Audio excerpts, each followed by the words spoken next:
संजय मामा आणि दत्ता मामा, दोन्ही मामा, पण माझे मामा, माझे आमदार, एक इंदापूरचा आणि एक करमाळ्याचा, माझ्याकडे आले. म्हणले दादा तेच पुणे आणि अहमदनगर म्हणजे अहिल्यानगर आणि सोलापूर ह्याच्यात ते उजनी धरण आहे, तिथं आम्हाला कुगाव ते शिरसोडी, माझं इंदापूरचं शिरसोडी, करमाळ्याचं कुगाव पूल द्या.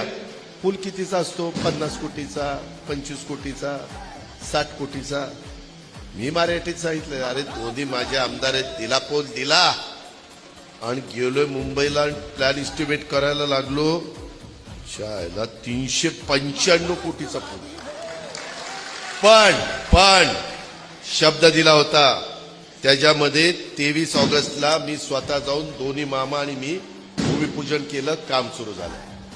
395 कोटी. त्याच्यामुळं माझ्या पश्चिम महाराष्ट्र आणि मराठवाडा हे विभाग जोडले जाणार आहेत. यामुळं माझ्या करमाळा तालुक्याला, इंदापूर तालुक्याच्या विकासाला चालना मिळणार आहे. अनेक गावं, पर्यटन स्थळं विकसित होणार आहे. आणि मी खोटं नाही सांगत, या अजित पवार असताना कुणाचा मायचा लाल एवढा मोठा पूल मंजूर करू शकला नाही.